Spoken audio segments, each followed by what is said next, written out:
कि प्रिय कलाम साहब, आपके जाने का दुख बहुत है मुझे, लेकिन गुस्सा भी बहुत आ रहा है। आप ये क्या सिखाकर चले गए? आपने जीवन में सिर्फ 2 छुट्टियां ली। आप तो प्रेसिडेंट ऑफ इंडिया थे, आराम कर सकते थे, फिर एक काम की रट क्यों लगाए रहे? सबसे पहली बात, आप नेता ही क्यों बने? क्या कोई नेता पढ़ा लिखा होता है?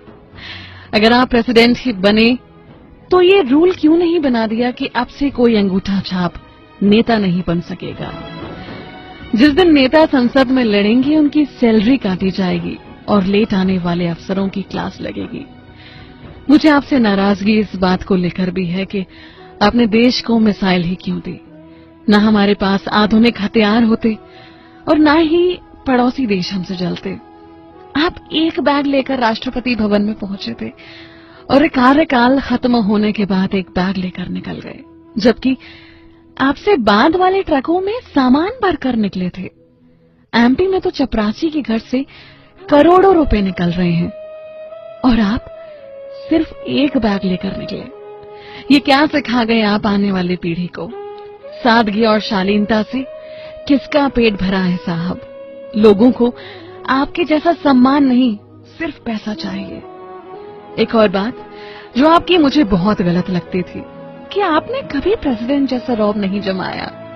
यहाँ पार्षद बनते ही नेता ऐसे मदमस्त हाथी की तरह चलता है कि उसे आसपास वाले दिखाई नहीं देते, लेकिन आपके लिए कोई ऊंची कुर्सी ही लगा दे तो आप नाराज हो जाते थे। छोटे बड़े का भेद तो आपको समझना चाहिए था ना। अब बात करते हैं आपकी कमाई की। जितना मुझे पता है, देश के राष्ट्रपति को लाख रुपए से ज्यादा की सैलरी हर महीने मिलती है और सुविधाएं अलग से। सरकार पैसे देती है खुद पर खर्च करने के लिए, ऐशो आराम और मौज मस्ती के लिए, लेकिन आपने सारी सैलरी एनजीओ को दान दे दी। यहाँ तक जब आपके घर वाले दिल्ली घूमने आए तो उन पर हुआ खर्च भी आपने अपनी सैलरी से ही दिया। एक बार हुक्म तो देते, सब कुछ फ्री में हो जाता। आज का नौजवान वैसे ही पॉलिटिक्स में नहीं आता और अगर आप जैसे 2-3 प्रेसिडेंट और आ गए तो नौजवानों का नेतागिरी से विश्वास ही उठ जाएगा। मैंने ये भी सुना है कि आप सफलता का सारा श्रेय अपनी टीम या जूनियर्स को देते थे।